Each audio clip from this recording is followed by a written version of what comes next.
A Longa Marcha. Richard Wagner. Stephen King. Capítulo 12. Aos trancos e barrancos conseguiram chegar às 9 horas da manhã seguinte. Ray Garrett virou o cantil sobre a cabeça, inclinando-a para trás até que o pescoço estalou.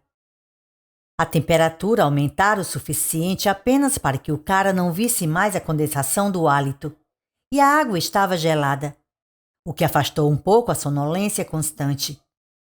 Examinou um a um os companheiros de viagem.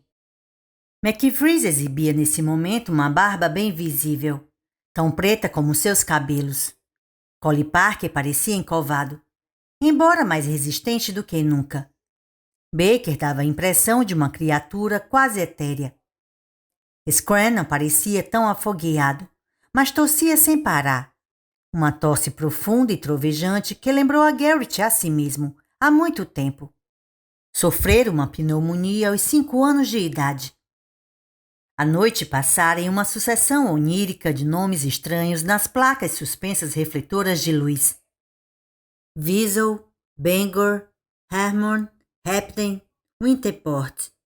Os soldados haviam feito apenas 2 execuções e Garrett começava a aceitar a verdade da antologia de Parker sobre os biscoitos. E, naquele momento, voltara o dia ensolarado e claro. Haviam-se recomposto os pequenos grupos de proteção, caminhantes dizendo piadas sobre barbas. Mas não sobre pés. Nunca sobre pés. Garrett sentira, durante a noite, várias pequenas bolhas se rompendo no calcanhar direito, mas a meia macia, absorvente, protegera um pouco a carne viva. Nesse momento, passaram por uma placa que dizia Augusta 75 quilômetros, Portland 190 quilômetros. É mais longe do que disse, censurou o Pearson. Horrivelmente abatido, o cabelo escorria-lhe pelo rosto. Eu não sou um mapa rodoviário ambulante, protestou Garrett. Ainda assim, este é o seu estado. É duro. Sim, acho que é. Não havia rancor na voz cansada de Pearson. Rapaz, eu nunca voltaria a fazer isso nem em 1000 anos. Você deveria viver esse tempo todo. É isso aí. Pearson baixou a voz. Já resolvi, porém. Se ficar tão cansado que não possa continuar, vou correr para lá e me misturar com a multidão. Eles não terão coragem de atirar. Talvez eu possa escapulir. Vai ser a mesma coisa que saltar numa cama elástica, avisou Garrett. A multidão vai jogá-lo de volta ao leito da estrada, para que possa vê-lo sangrar. Já esqueceu de Percy? Percy não estava pensando. Tentava somente correr para o bosque. Acabaram com a raça de Percy, certo? Olhou curioso para Garrett. Você não está cansado, Ray? Merda, não. Garrett bateu os braços com fingida energia. Estou deslizando com as asas paradas, não está vendo? Eu estou péssimo, confessou Pearson, passando a língua pelos lábios. Estou com a maior dificuldade até para pensar coerentemente. E quanto às pernas, parece que tem arpões enfiados nelas até os... McFreeze aproximou-se por trás deles. Scranton está morrendo, disse em voz brutal. Juntos, Garrett e Pearson disseram.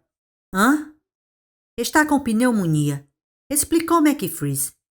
Garrett inclinou a cabeça. Eu tinha medo que fosse isso. A gente pode ouvir os pulmões dele a 1,5 metros de distância. Parece que alguém bombeou o Gulf Stream para dentro deles. Se ele tiver febre hoje, vai simplesmente queimar até acabar. Pobre sacana, disse Pearson, e o tom de alívio em sua voz foi simultaneamente inconsciente e inconfundível. Ele poderia ter derrotado todos nós, acho, e é casado. O que é que a mulher dele vai fazer? O que é que ela pode fazer? Perguntou Garrett. Nesse momento andavam bem perto da multidão, nem notando mais as mãos estiradas que tentavam tocá-los. O indivíduo tem que conhecer a distância segura depois que as unhas lhe arrancaram pedaços da pele 1 ou 2 vezes. Um garotinho chorou, dizendo que queria ir para casa. Estive falando com todo mundo, disse McFreeze. Bem, praticamente todo mundo. Acho que o vencedor deve fazer alguma coisa por ela. Tal como? Perguntou Garrett. Isso vai ter que ser resolvido entre o vencedor e a mulher de Scram. E se o sacana refugar, todos nós podemos voltar do além e assombrá-lo. Tudo bem, concordou Pearson. O que importa perder? Ray? De acordo, claro. Falou com Gary Parkovich? Aquele safado? Ele não aplicaria respiração artificial nem na mãe se ela estivesse morrendo de afogamento. Eu falo com ele. Resolveu Garrett. Não vai conseguir nada. Ainda assim vou falar. Agora. Ray, por que você não fala também com Stevens? Parece que você é o único com quem ele conversa. Posso lhe dizer agora mesmo o que ele vai dizer. Resmungou Garrett. Não? Ele vai dizer por quê. E quando terminar, não vou ter a menor ideia do que ele disse. Ignore-o então. Não posso. Garrett começou a andar obliquamente em direção à figura pequena e encurvada de Barkovich. Ele é o único cara que ainda pensa que vai ganhar. Barkovich estava cochilando, com os olhos quase fechados e uma leve penugem de barba cobrindo o rosto cor de azeitona. Ele parecia um ursinho de pelúcia muito maltratado. Perdera o chapéu de chuva ou o jogara fora. Barkovich. Barkovich acordou bruscamente. O quê? Quem é? Garrett? Eu. Escute. Screen está morrendo. Quem? Oh, certo. Um débil mental. Bom para ele. Está com pneumonia. Provavelmente não vai durar até o meio-dia. Lentamente, Barkovich olhou em volta de Garrett com seus olhos pequeninos e que pareciam botões pretos. Sim, naquela manhã ele se parecia demais com um destrutivo ursinho de pelúcia de algum garoto. Olhe só para você, com sua cara comprida e séria toda caída, Garrett. Qual é a sua catilena de venda? Bem, se você não sabe, ele é casado e... Os olhos de Barkovich se esbugalharam e pareceram correr o risco de cair das órbitas. Casado? Casado? Você está me dizendo que aquele estúpido é... Cale essa boca, seu safado. Ele vai ouvi-lo. Eu não dou a menor merda para isso. Ele é louco. Barkovich olhou indignado para Scram. O que foi que você pensou que ia fazer, seu imbecil? Jogar cartas? Gritou a plenos pulmões. Scram fitou Barkovich, olhos vermelhos, e ergueu a mão em um aceno apático. Aparentemente, pensou que Barkovich era um espectador. Abraham, que andava junto a Scram, com um gesto de dedenriche, mandou Barkovich tomar no cu. Barkovich respondeu com o mesmo gesto e virou-se depois para Garrett. Inesperadamente sorriu. Ah, bondade, disse. Ela brilha em sua estúpida cara de matuto, Garrett. Passando o chapéu para ajudar a mulherzinha do cara que está morrendo, certo? Mas isso não é uma graça? Então você está fora? Disse formalmente Garrett. Tudo bem. Começou a afastar-se. O sorriso de Barkovich tremeu nos cantos da boca. Agarrou a manga da camisa de Garrett. Espere, espere. Eu não disse não, disse. Você me ouviu dizer não? Não. Não, claro que eu não disse. O sorriso de Barkovich reapareceu, mas nesse momento havia alguma coisa desesperada. A arrogância desaparecera. Escute aqui. Comecei com o pé esquerdo com vocês, caras. Não foi essa a minha intenção. Merda. Sou um cara bastante legal quando a pessoa vem a me conhecer. Estou sempre começando com o pé esquerdo. E nunca tive uma turma lá em casa. Em minha escola, quero dizer. Cristo, não sei porquê. Sou um cara bastante legal quando você me conhece. Tão legal como qualquer outro. Mas eu sempre... Parece que começo sempre com o pé esquerdo. Quero dizer, um cara precisa ter uns 2 amigos em um troço como este. Não é bom ficar sozinho, certo? Jesus Cristo, Garrett, você sabe disso. Aquele Hank. Foi ele que começou, Garrett. Queria me enrabar. Os caras querem sempre me enrabar. Na escola secundária, eu andava sempre com um canivete de mola para me defender de caras que queriam me enrabar. Aquele Hank. Eu não queria que ele morresse. Essa não foi a ideia, absolutamente. Quero dizer, não foi culpa minha. Vocês, caras, simplesmente viram o fim da coisa. Não a maneira como ele estava, me enrabando, você sabe. E a voz de Barkovitch morreu. Sim, acho que sim, respondeu Garrett, sentindo-se hipócrita. Talvez Barkovitch pudesse reescrever a história a seu próprio gosto, mas ele se lembrava bem demais do incidente com Hank. Bem, o que é que você quer fazer afinal de contas? Topa o que combinamos? Claro, claro. A mão de Barkovitch fechou-se convulsivamente na manga da camisa de Garrett, puxando-a como se fosse um cordão de parada de emergência num ônibus. Enviarei a ela pão suficiente para mantê-la bem alimentada pelo resto da vida.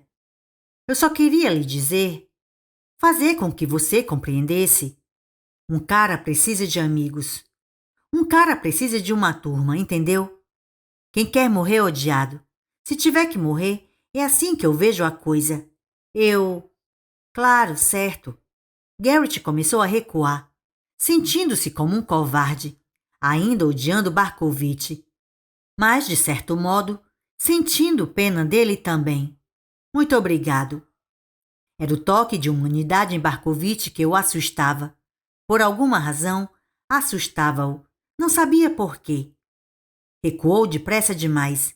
Recebeu uma advertência e passou os 10 minutos seguintes reduzindo a marcha gradualmente até o ponto onde se encontrava Stebbins. Ray Garrett, cumprimentou-o Stebbins. Feliz 3 de maio, Garrett. Garrett inclinou desconfiado a cabeça. O mesmo para você. Eu estava contando os dedos dos pés. Disse afavelmente Stebbins. São uma companhia admiravelmente boa porque a soma deles sempre é a mesma. O que você quer? E assim, pela segunda vez, Garrett falou do caso de Scram e da mulher dele. E enquanto fazia isso, outro rapaz recebeu o bilhete azul, Os Anjos do Inferno sobre rodas, escrito nas costas de sua esmolambada jaqueta jeans, e conseguiu que a história toda parecesse sem sentido e banal. Ao terminar, esperou tenso que Stebbins começasse a anatomizar a ideia. Por que não? Respondeu amavelmente Stebbins. Olhou para Garrett e sorriu. Garrett notou que a fadiga começava a cobrar um preço, mesmo a Stebbins. Você dá a impressão de que não tem nada a perder, observou. Exatamente. Continuou jovialmente Stebbins. Nenhum de nós tem realmente qualquer coisa a perder. Isso torna mais fácil fazer doações. Garrett fitou deprimido. Havia verdade demais no que ele dissera. E tornava pequenino o gesto que pensavam em fazer em favor de Scram. Não me entenda mal, Garrett, meu velho. Sou um pouco esquisito, mas não sou mesquinho. Se pudesse fazer Scram morrer mais cedo recusando colaborar, eu fazia isso. Mas não posso. Não tenho certeza, mas aposto que em toda a longa marcha aparece um pobre cão como Scram, e o pessoal faz um gesto como esse, Garrett. E aposto ainda que isso acontece sempre mais ou menos nessa altura da marcha, quando as velhas realidades e mortalidades estão começando a se fazer sentir.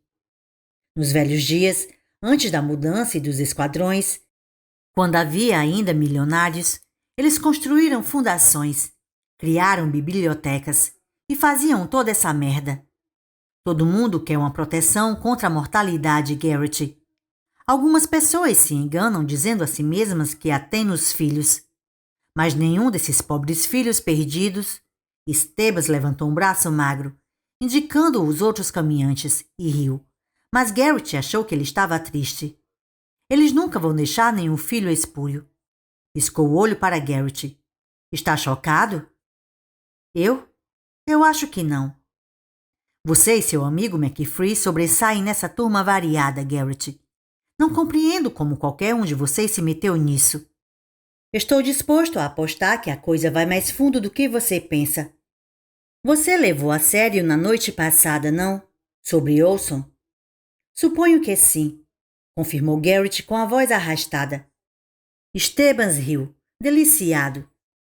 Você é a exceção, Ray. Olson não tinha segredos. Não acho que você estivesse zombando na noite passada. Oh, mas eu estava. Garrett sorriu secamente. Quer saber o que é que penso? Acho que você teve uma espécie de introvisão e agora quer negá-la. Talvez ela o tenha assustado. Os olhos de Stevens tornaram-se vazios. Entenda como quiser, Garrett. O enterro é seu. Agora, que tal cair fora? Já recebeu a promessa que queria. Você quer roubar. Talvez este seja seu problema. Você gosta de pensar que o jogo é manipulado. Mas talvez seja um jogo honesto. Isso o assusta, Stevens. Caia fora. Vamos, admita. Não admito coisa nenhuma. Exceto sua imbecilidade básica. Vá em frente e diga a si mesmo que é um jogo honesto. A cor voltara ao rosto de Stevens. Todo jogo parece honesto se todo mundo é roubado imediatamente. Você está todo mijado, disse Garrett, mas nesse momento a voz carecia de convicção.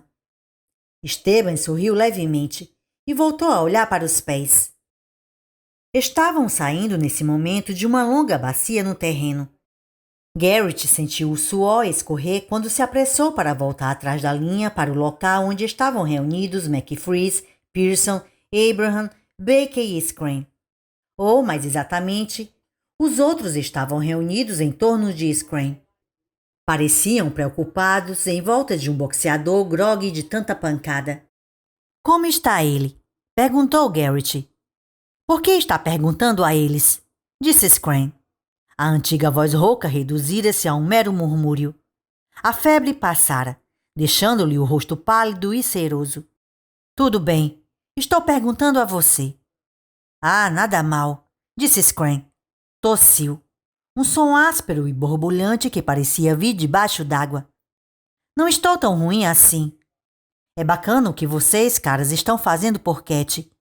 Um homem gosta de cuidar de sua gente. Mas acho que não estaria certo se desse uma de orgulhoso. Não da maneira como as coisas estão agora. Não fale tanto, aconselhou Pearson. Assim você vai se esgotar. Qual é a diferença? Agora ou depois? Qual é a diferença? Screen fitou-os embotadamente e sacudiu a cabeça de um lado para o outro. Porque eu tinha que adoecer. Eu estava indo bem. Estava realmente. Era um favorito disparado. Mesmo quando estou cansado, gosto de andar, olhar para as pessoas, sentir o cheiro do ar. Por quê? Foi Deus? Foi Deus quem fez isso comigo? Não sei, respondeu Abraham. Garrett sentiu a fascinação da morte novamente e ficou enojado. Tentou afastá-la. Aquilo não era justo. Não quando a vida de um amigo estava por um fio. Que horas são? Perguntou de repente Screen. E Garrett lembrou-se de Olson. 10:10, respondeu Baker. Mais ou menos 320 quilômetros de estrada, acrescentou McFreeze. Meus pés não estão cansados, informou Screen. Isso é alguma coisa. Um garotinho estava berrando a plenos pulmões às margens da estrada. Sua voz abafou o ronco da multidão em virtude de sua pura estridência. Ei, mãe! Olhe para aquele cara grandalhão. Olhe para aquele alce, mãe. Ei, mãe, olhe. Garrett virou os olhos por um momento para a multidão e identificou o garotinho, na primeira fila. Usava uma camisa de meia com um desenho de Randy, o robô, e olhava esbugalhado em volta de um sanduíche meio comido.